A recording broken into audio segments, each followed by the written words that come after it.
Welcome, Brian Shapiro, to the magazine Cigar Shop. Who is Brian Shapiro? Very good question. I'm not sure I know, but yes, Brian Shapiro. Good question. So I have been around the cigar world ever since I suppose I could walk. My family goes back in the retail side of the cigar world, 100 years actually. In 2022, my grandfather and his brother started our first retail business back in New York City. Years later, my father was involved, and as a small child, I would come and visit, and always around cigars growing up. And as a teenager, began smoking cigars, and then, of course, into my adult life. We actually, our second, let's say, life in the cigar world began in 1996. We opened a cigar shop in Connecticut, in the USA, in Westport, Connecticut. More of as a hobby, just to be in the cigar business. It wasn't our main business at the time, but in the 1990s there was the cigar boom that was created by the birth of Cigar Aficionado magazine that changed the face of cigars forever. Most people today that appreciate cigars would never really understand what was before 1990, the difficult business, before internet, before social media, before cigar lounges, before anything like that. Didn't exist. People smoked cigars whenever they wanted, wherever they wanted, and it was a different world. And of course the restrictions became harder, and so the world of cigars changed. Cigar clubs, cigar lounges, and the new face of cigars, a new generation of people smoking cigars became chic and fashionable.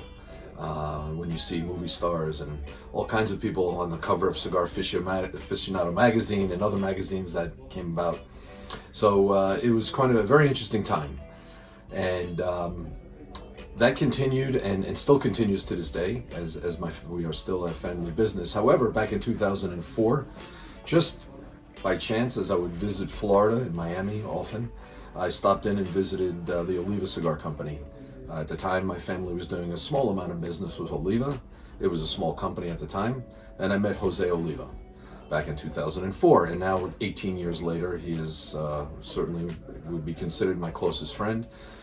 Family, a brother, but at the time we just hit it off, and we decided this maybe we could do something together. We really didn't know what, but in addition to what I was doing for my business, I began putting together for Jose and the Oliva family the first in-house cigar sales force, and so I began hiring actually some of my customers, people that were cigar lovers that said, yeah, maybe I can make a career out of selling cigars, and in fact that's what happened. So I hired a bunch of guys, some of who are still there all these years later.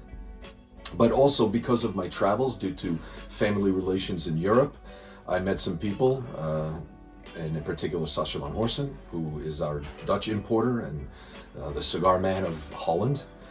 We met back in 2020, if I remember correctly. I'm sorry, 2001, 20 years ago. And he became our first importer. He called me one day. I was just sightseeing in Holland, and he said, hey, we'd like to bring Oliva to Holland. I said, okay, that sounds pretty good. I'd like to do that. And so that was our first step into outside of the United States market. Over the years, as we proceeded with all of that, it just kind of grew. Of course, in those days, and still to today, Cuban cigars, cigars made only in Cuba, sold throughout the world, were the dominant cigar in the market. So it was not an easy task. US wasn't as difficult because we didn't have Cuban cigars because of the Cuban embargo. So we were in a market where we were considered, if you're non-Cuban, let's just say you were really not a cigar. I mean, back in those days, it was true. Walking into cigar shops and you wouldn't see anything but Cuban cigars. As time went on, and I mean time, I don't mean a day or a month, I mean years, and I like to call them painful years, because you're working hard and you're trying to get everything going, and you'd walk in shops and then you just see maybe, okay, 2 facings of Oliva, and you'd be happy with that. You'd be, wow, I got 2 facings, this is amazing. But back in the mid 2000s, we actually formed a deeper relationship with Sacha van Horsen, where his company, Longfellow Cigar Company in the Holland, became our base of operations for distribution for Europe and abroad, places outside Europe, but mostly it started in the European markets. So we would warehouse our products there, and Sasha would fill our orders and start sending them out to different markets in Europe, which gave us an advantage because it was very difficult to source cigars for every country in the world out of a factory. One shipment here, one shipment there. It's just very complicated, very costly for the customer. So having a base of operations in Europe was really an advantage, and I was fortunate to have that relationship. As things and time moved on, back in 2000, I'm going to say 14, because as you get older, you forget dates. Or you want to forget dates, I don't know, it's better to forget. We formed a relationship. I had met Mr. Fred Vandermalier, who was the owner. His family owned the J. Cortez Cigar Company. So they were a family for, at that time, nearly 90 years, also in tobacco. So the Oliva family on one side of the ocean, in tobacco in Cuba for many years, then in Nicaragua.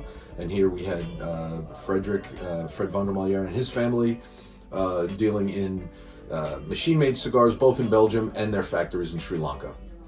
And I guess at that time, and I didn't know it at that moment, that it was the aspiration of Fred to expand into the handmade world. And he had been circulating around the different countries in the Caribbean to visit different factories. And in fact, he did stop by and visit with Gilberto Oliva, Jose's brother, briefly at our factory. So he knew who we were, he knew a little bit what we were about. But it wasn't until I introduced Fred to Jose and we formed a friendship first, because the sale of the company to Fred didn't come for a few years later. While that friendship was forming, coincidentally, we were very fortunate and very blessed to receive the #1 cigar of the year, 2014, for the Serie V Melanio Figurado. I happened to have been in Fred's office that day, just coincidentally.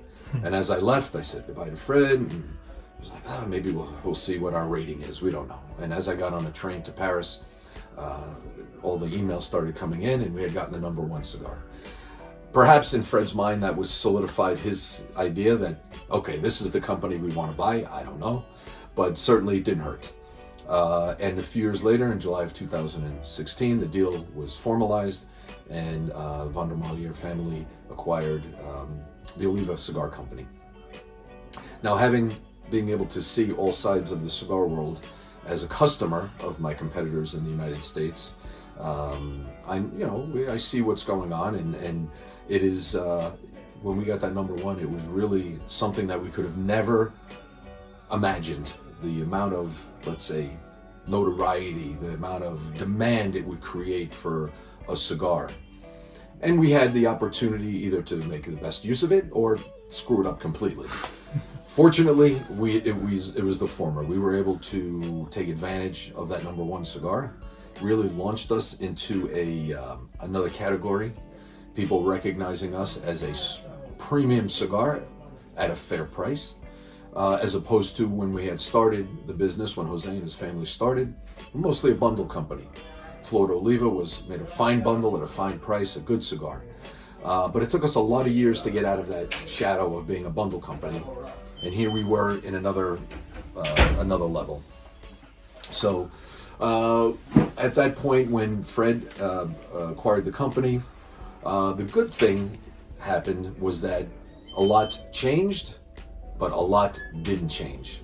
And that amazed people, because in the world of acquisitions of big companies, usually it's some big company buying a little company, the history and people in the industry will tell you usually doesn't go very well. Yeah. Something gets messed up, something goes wrong, the quality is no good, or the branding goes bad, and whatever. But this, and people will tell you years later, now that we're talking 6 years later, that this is really the first time that anybody could recall that a company purchased another company and everything went right.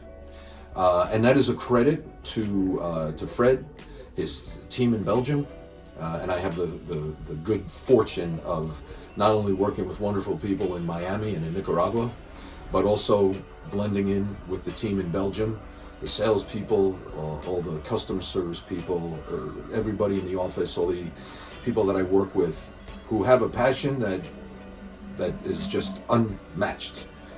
They love They love this company. They love Fred's companies, and that shows in everything that's done, in sales and production and marketing.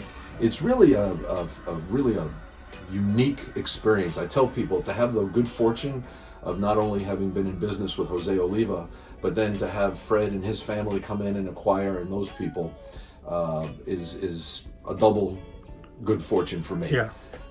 Really a special, special situation. And we imagine, and we also, we can laugh a little bit, we have fun, but in the end, we like to say in Belgium that we work hard, but we play hard too. That's right. And so it really is, coming now in 2022, after all these years, and coming to different shops like the one I'm sitting in right now, where you're looking behind me. I mean, literally, I joke, but I'm not joking when I say that when I see this presentation of Oliva cigars that I get a little tear in my eye. You have to have walked in my shoes for these number of years to understand what this means. Yes, of course, to Fred as the owner of the company, but to me as the guy who's been doing this for so many years, to see this is really fantastic. To see the change in the world, That's the right. appreciation for cigars. Of all kinds, from all over the world. A lot of that I attribute to internet and social media.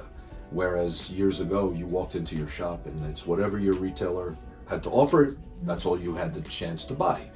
The world has changed, as we all know, not just for cigars, but for everything. So the ability for us to come in here and see this beautiful presentation, in fact, this entire store that I'm sitting in right now is magnificent. If you're a cigar smoker and you're a cigar lover, you're like a little child in a candy store when you come in here. So I'm very appreciative of that. And we have more to go. We have not yet conquered what we would like to conquer. So I think I'll be hopefully around for a long time and see it just continue to blossom. So, Brian, any message to end up this wonderful word that you say to us, to know you, because we really appreciate that you take your time to visit here in Magallanes, and also be around us and share your knowledge. But then share this in a little bit phrase or something that you want to say to the aficionados in Europe and in Spain. That's right. That you want to say for the new generation, mostly because they are the future of all the cigar premium world. Yes. Well, what I can say is this: is that people say, why are cigars so popular? Why, with all the restrictions and legislation and everything, and why do people still smoking? And the cigar world is still growing, even with all the problems that we have in that regard. And the reason is that we are adults. We work hard, and to me, cigar is a 1-hour vacation. So, and there's so many beautiful and wonderful cigars. Of course, I hope everybody who watches this will smoke Oliva, but I always feel like, you can't hope to have everybody smoke just one cigar. It's unreasonable to think, you'll only smoke Oliva. Some will, some won't. But if you can make it one of your top 5 cigars, right? So if you have 5 selections of your favorite cigars and Oliva is in one of those selections, then that's what I appreciate, and that's what I hope, is that you can enjoy it, Oliva, as well as other cigars. Life is hard, life is stressful. Take an hour, have a great cigar, have something to drink, and just kick back and relax, and then get back to the crazy world after that. Thank you very much, Brian. Thank you. It's my pleasure. Really appreciate. My pleasure. Bye, sir. Goodbye to everyone. Share, subscribe, and smoke Oliva. And smoke Oliva, exactly.